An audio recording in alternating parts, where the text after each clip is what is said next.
യോഗവാസിഷ്ടം അഥവാ വാസിഷ്ഠ രാമായണം എന്ന ഗ്രന്ഥത്തിൽ ഈ സൃഷ്ടിയുടെ സർവ്വ രഹസ്യങ്ങളും പ്രതിപാദിച്ചിരിക്കുന്നു. ഇത് ഒരു പുതിയ പ്ലേലിസ്റ്റാണ്.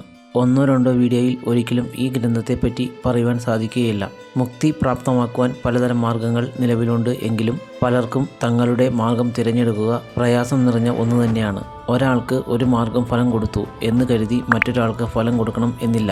ഈ ഒരു കാര്യം വ്യക്തമാക്കുന്ന ഒരു കഥ യോഗ വാസിഷ്ഠത്തിൽ ഉണ്ട്. സുധീഷ്ണൻ എന്ന ഒരു ബ്രാഹ്മണൻ ഉണ്ടായിരുന്നു. എങ്ങനെ നല്ല ഒരു ജീവിതം നയിക്കാം, എങ്ങനെ മോക്ഷം പ്രാപ്തമാക്കാം എന്ന ചിന്തയിൽ ആയിരുന്നു അയാൾ. തൻ്റെ ചിന്തകൾക്ക് ഒരു നിവൃത്തി വരുത്തുവാൻ അയാൾ അഗസ്ത്യമുനിയുടെ അരികിൽ എത്തി തൻ്റെ സംശയങ്ങൾ ചോദിച്ചു. അപ്പോൾ അഗസ്ത്യമുനി വളരെ സ്നേഹത്തോടെ ബ്രാഹ്മണന് ഒരു കഥ പറഞ്ഞു കൊടുത്തു. കാരുണ്യൻ എന്നു പേരുള്ള ഒരു യുവാവ് തൻ്റെ ഗുരുകുല വിദ്യാഭ്യാസം പൂർത്തിയാക്കി സ്വഗൃഹത്തിൽ എത്തിച്ചേർന്നു. എന്നാൽ ദിവസങ്ങൾ കഴിഞ്ഞിട്ടും യാതൊരു ജോലിയും അവൻ ചെയ്യുന്നില്ല എന്ന് കണ്ട അവൻ്റെ പിതാവ് അഗ്നിവേശൻ അവനെ വിളിച്ചു ചോദിച്ചു, പുത്ര, എന്താണ് നിന്റെ പ്രശ്നം? നീ എന്താണ് ഒരു പ്രവൃത്തിയും ചെയ്യാതെ നാളുകൾ തള്ളി നീക്കുന്നത്? അപ്പോൾ കാരുണ്യൻ പറഞ്ഞു, പിതാവേ, ഞാനൊരു ആശയക്കുഴപ്പത്തിലാണ്. മോക്ഷം പ്രാപ്തമാക്കുവാൻ ജ്ഞാനമാർഗമാണോ അതോ കർമ്മമാർഗമാണോ ഉത്തമം? അഗ്നിവേശൻ ഒരു നല്ല ജ്ഞാനിയായ യോഗിയായിരുന്നു. അതിനാൽ തന്നെ അഗ്നിവേശൻ മകനോട് പറഞ്ഞു, പുത്ര, നിന്റെ സംശയം നീക്കുവാനായി ഞാൻ ഒരു കഥ പറഞ്ഞു തരാം. പണ്ട് സുരസി എന്നു പേരുള്ള ഒരു അപ്സരസ് ഉണ്ടായിരുന്നു. അവൾ ഒരു ദിവസം വാനത്തിൽ നോക്കി നിൽക്കുന്ന സമയം ഒരു ദേവദൂതൻ ആകാശമാർഗം യാത്ര ചെയ്യുന്നത് അവൾ കണ്ടു. അവൾ ആ ദേവദൂതനെ അരികിൽ വിളിച്ചു വരുത്തി യാത്രയുടെ ഉദ്ദേശം ചോദിച്ചു. അപ്പോൾ ദേവദൂതൻ പറഞ്ഞു, കുറച്ച് അകലെയായി കന്ദമാദനം എന്ന വനത്തിൽ അരിഷ്ടനേമി എന്ന ഒരു ഋഷി തപത്തിൽ ഇരിക്കുന്നുണ്ട്. അദ്ദേഹം ഒരു രാജാവായിരുന്നു. തൻ്റെ സ്വത്ത്, രാജ്യം എല്ലാം അദ്ദേഹം ഉപേക്ഷിച്ചു. ഈ ജന്മത്തിൽ അദ്ദേഹം ചെയ്ത പുണ്യഫലവും തപസ്സിൻ്റെ ഫലവും എല്ലാം ചേർന്ന് അദ്ദേഹം വലിയ ഒരു ജ്ഞാനനിലയിൽ എത്തിയിരിക്കുന്നു.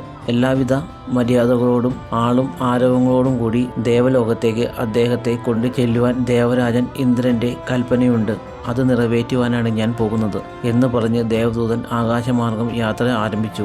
ദേവദൂതൻ അരിഷ്ടനേമിയുടെ അടുത്തു ചെന്ന് സ്വർഗത്തിലേക്ക് സ്വാഗതം ചെയ്യുന്നു. അപ്പോൾ അരിഷ്ടനേമി ചോദിച്ചു, ഞാൻ സ്വർഗത്തിൽ വന്നാൽ എനിക്ക് എന്തെല്ലാം അവിടെ ലഭിക്കും? ഈ ലോകത്തുള്ളതും ഇല്ലാത്തതുമായ എല്ലാ സുഖങ്ങളും താങ്കൾക്ക് അവിടെ ലഭിക്കും.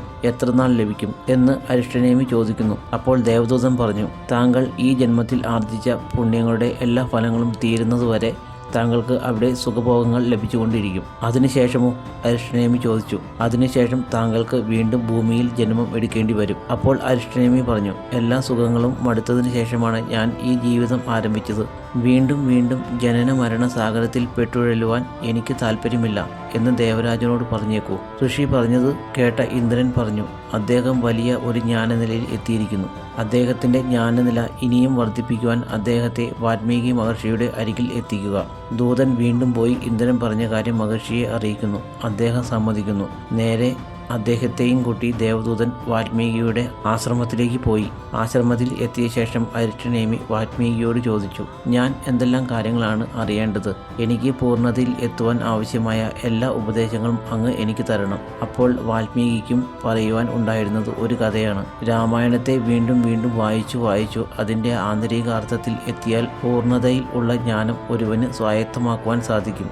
രാമനും വസിഷ്ഠനും തമ്മിൽ ഉള്ള ചോദ്യ ഉത്തരങ്ങൾ നിറഞ്ഞ രാമായണം വീണ്ടും വീണ്ടും വായിക്കുകയും അനേകം തവണ ചിന്തനം നടത്തുകയും ചെയ്യുന്ന സമയം പൂർണ്ണജ്ഞാനം ഒരുവന് സിദ്ധിക്കും എന്ന് വാൽമീകി പറഞ്ഞ സമയം അരിഷ്ടനേമി ചോദിക്കുന്നു, എന്ത്, രാമനോ? അതാരാണ്? അപ്പോൾ വാൽമീകി പറഞ്ഞു, സാക്ഷാൽ വിഷ്ണു ഭഗവാൻ തന്നെ. തനിക്ക് ലഭിച്ച ശാപങ്ങളുടെ കർമ്മഫലങ്ങളിൽ നിന്നും മോചനം നേടുവാൻ ഭഗവാൻ ഭൂമിയിൽ മനുഷ്യനായി ജനിച്ച അവതാരം. ആശ്ചര്യത്തിൽ അരിഷ്ടനേമി ചോദിച്ചു, സാക്ഷാൽ സച്ചിദാനന്ദ സ്വരൂപമായ ഭഗവാൻ നാരായണനെ ശപിക്കുവാൻ മാത്രം ധൈര്യമുള്ളവർ ആരാണ്?